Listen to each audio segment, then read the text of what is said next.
Hey y'all, hey, we are back for another review of Sisters on BET. Let's just jump right into it. We are on season 5, episode 15, entitled Two Can Play That Game. All right, so last episode, Preston proposed to Danny, and child, she left him sitting down there on his one knee. He's still down there asking Danny to marry him, and Danny tells him, go ahead and get up. Go ahead and get up.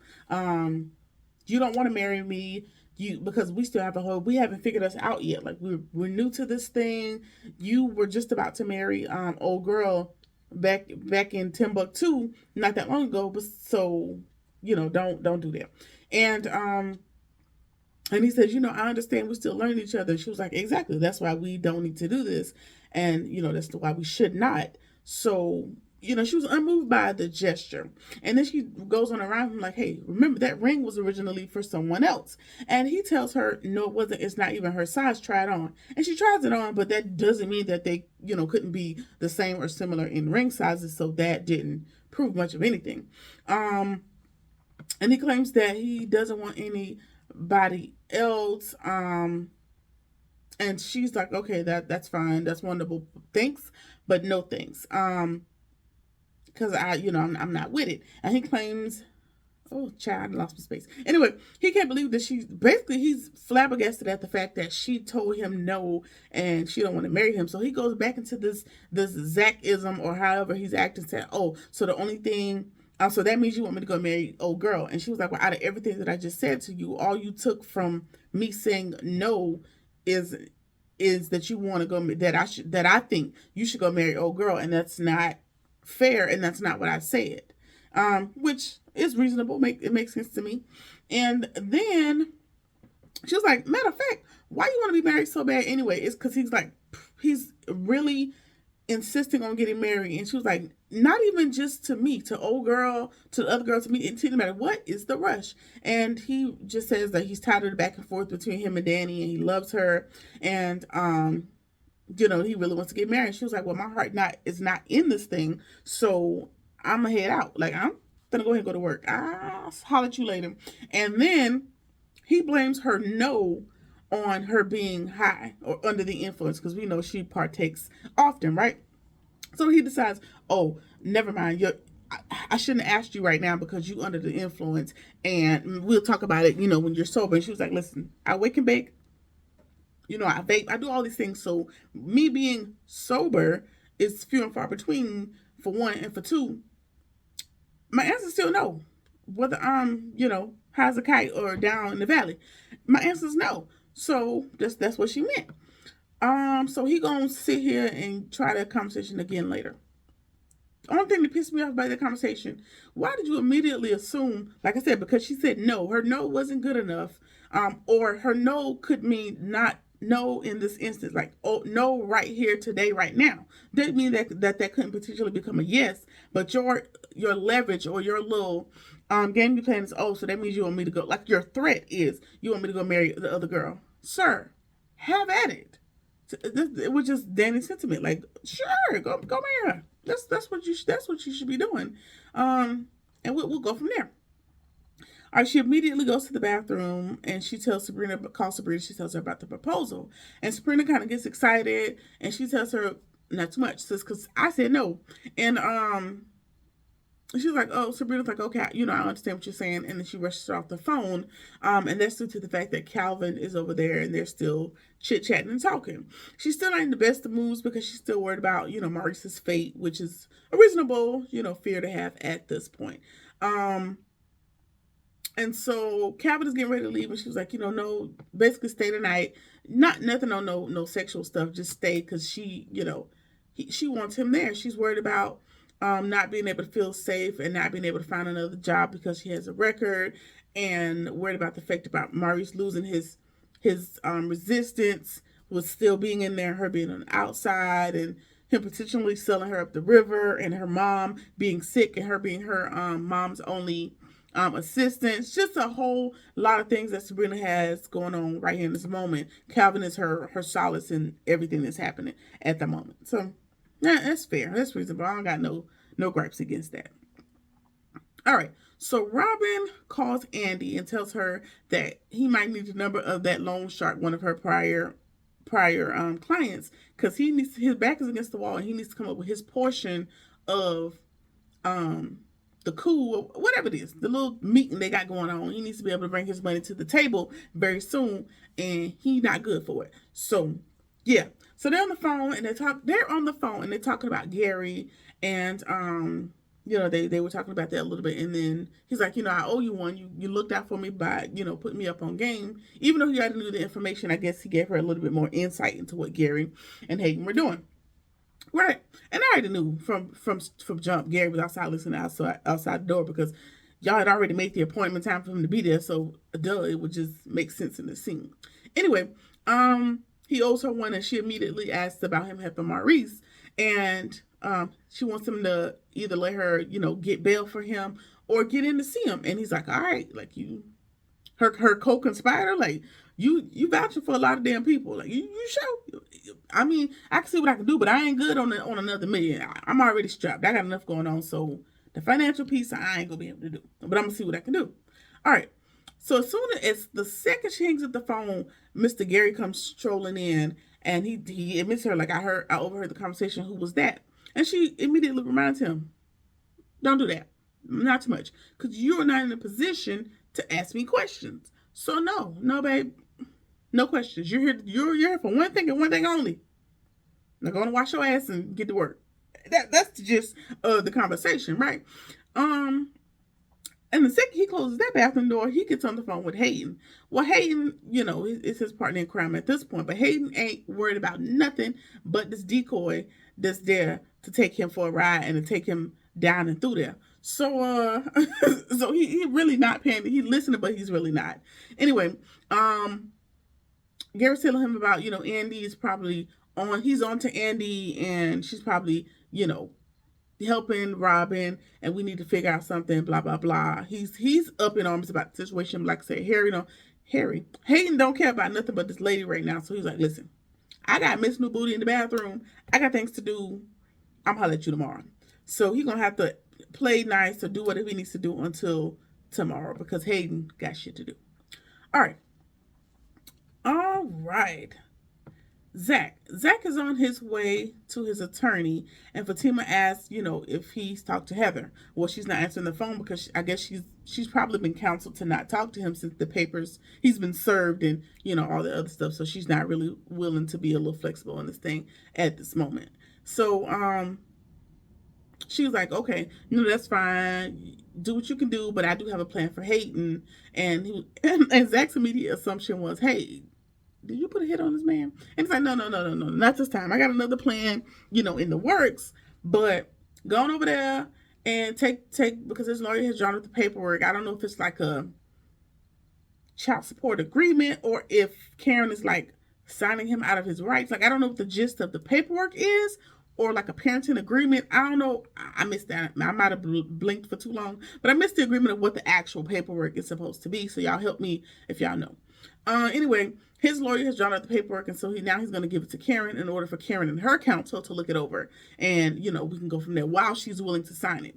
You better get it while the getting is good, because Karen's mood changes with the wind or the temperature in South Carolina, child. So you better get it while the getting is good.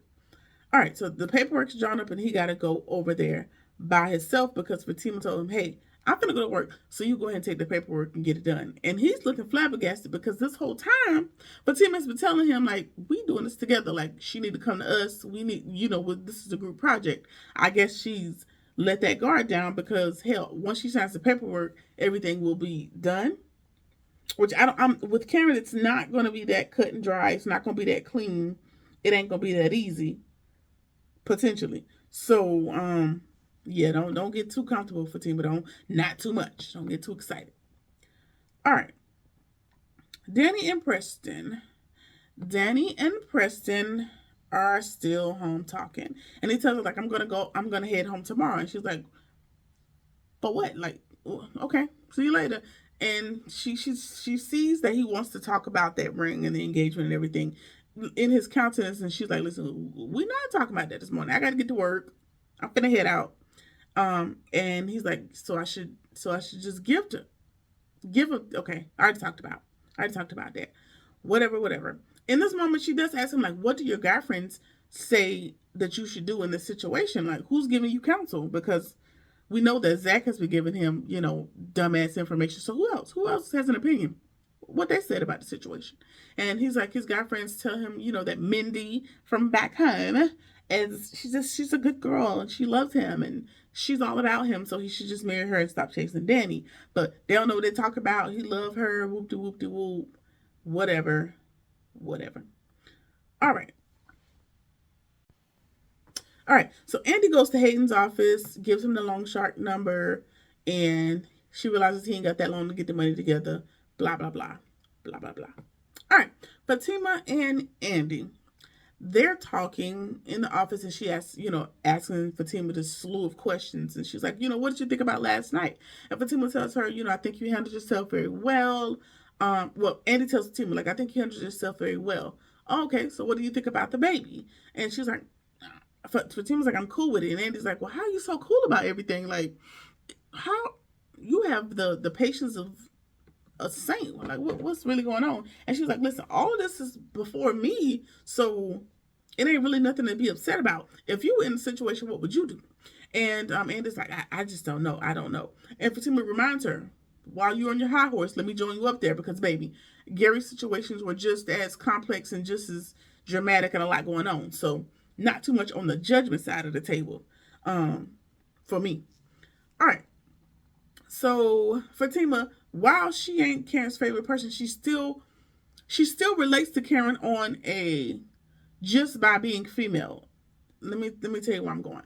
Because even though, Karen was disrespectful and she was short to her and she has not been, nice and cordial to her for the most part this whole entire interaction, she's still concerned about Karen's well-being. Not that, she's going to get involved and reach out herself, but she did, make it a point to ask Andy, like, how is Karen handling? Like, how is she feeling? Not like on no get the tea type thing, but how's she legitimately feeling about everything? Like, is she fine? Is she good? And Andy says, like, yeah, she's good. She's handling it well. She seems to be doing pretty good. So she seems to be. All of this is gonna be air quotes when it comes to Karen, because in 10 seconds, everything could change with her.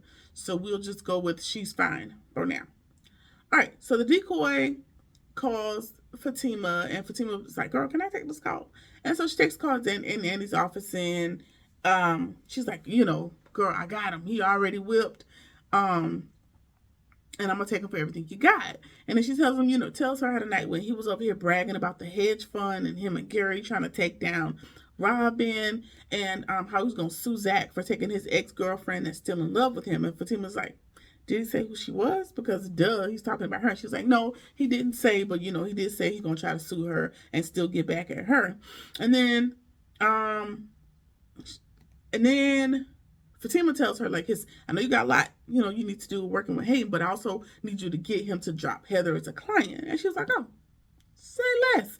Give me a week and she'll be out of here. She won't be a client no more. Just let me do what I got to do. Trust me to do what I'm getting paid to do. And I got you, sis. I got you. All right. So Andy thinks the plan is a bit elaborate, and Fatima reminds her, I'm all out of options. Like, I done got his ass beat. Like, I done did all the things that the level of progressions. I started out with an ass beating. We done started out with threats. Like, it's the level of correction that we need. We got to keep escalating this thing, because Hayden not getting the message, right? So it's either this or it's assassination. So how you want to go about it? How you want me to go about it? This is all I can do at this point, other than putting a price on his head. So that's what I got to do. All right. And then Andy, tells Fatima a little bit more about the hedge fund scheme that Hayden and Gary are working on. So, one more thing for Fatima to be worried about, I guess. All right, Maurice calls Calvin while he's sitting at Sabrina's, and he told her what the prosecutor said, about Q and her conspiring, which isn't true. And she has to in turn tell him about the grudge that the prosecutor has against Andy, and he's starting to crack. The cracks are starting to show a little bit, and Maurice is like, listen, y'all better talk to Andy, y'all better talk to somebody. I'm ready to get out of here. Talk to somebody and hurry, do it quickly. So they need to come up with some action very quickly. But by the end of this episode, I don't know, it might be looking bleak for your boy Maurice, but we'll get to it. All right. This whole Q and Danny situation, I've been saying this for weeks now. I don't know. I know that she knows that Maurice and Sabrina were in jail, but I might have dozed off somewhere because I can't say for sure that she understands the connection between Q, Maurice, and Sabrina, which is why she may slightly be entertaining him, because she's having a lot of dialogue with somebody that sabotaged her friends. And I know that with Danny's character that's not typically the case, because she's a no BS type of girl. So we're going to operate off the assumption that she don't know who Q is. He just works there at the airport. Because otherwise it's not making sense to me. Anyway, at the airport, Q was still buzzing around Danny, asking her how she is after all them drinks last night, blah, blah, blah, blah, blah. And she reminds him, like, bro, you don't even know me. Like, I have an iron liver, so I'm more than fine. She can handle her liquor. And now he wants to run it back. He wants to do it again, go back over there and have some more drinks. And she's just not budging. He's still trying to come by her house. And she was like, listen, I know you're trouble. I can see that you have an ankle monitor on. What did you do to get that monitor on? And he's still the ultimate liar, claiming that he got into a fight with some dude in honor of some woman, and he'd do it again. He'd do it for her. He'll do, he's just this gentleman that just sacrificed himself, for the honor of some woman, some elaborate dumbass lie that hopefully Danny ain't believing at this point. All right. She also went as far as to look his ass up online, and she can't find nothing out about him, which is another red flag, because, sir, everybody got an internet presence. Have you had it scrubbed, or is it because you're working with the DA that they scrubbed it for you? Like, she can't find nothing about him, and that is also red flag 6,324 for Danny. All right, so she wants to know, why you all up on me? Like, why you on my body? What is really going on? And, he really doesn't give a good enough answer. He writes his number down and gives it to her, even though she doesn't really want it, which, again, proven to be problematic, because he'll charm the hell out you in the beginning and chop your head off in the end. So, Danny girl, I need you to hang on in there, because this ain't that. This ain't what you want with that guy. All right. We're at the salon, and Zach shows up with the documents, and they go in the back to look it over, and he asks her, like, do you want to have Andy look him over? She's your counsel. You should look him over. And she was like, nope. I'll sign it. I don't care. And before they go in the back, Pam tells him, like, don't be back there hunching, because we all know, what happened last time they was back there. We ended up in the situation we in now. So she don't even read the paperwork. She immediately begins to sign it, and she's trying to hand it back to, well, she signs it and hands it back to him, and Zach is like, get somebody else to do it. I'm not taking this paper back. And he is insisting that she gets her counsel, which is Andy, to read over the documentation, which is fair. So that's more than fair. We beefing. This is a legally binding contract, but I still want you to do your due diligence to make sure I'm not fucking you over.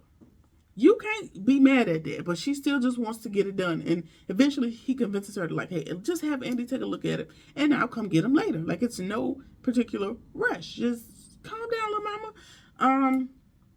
I don't know if that could prove to bite you in the ass later on, but as they say, I guess the road to hell is paved with good intentions, so we'll see how it goes. All right. So,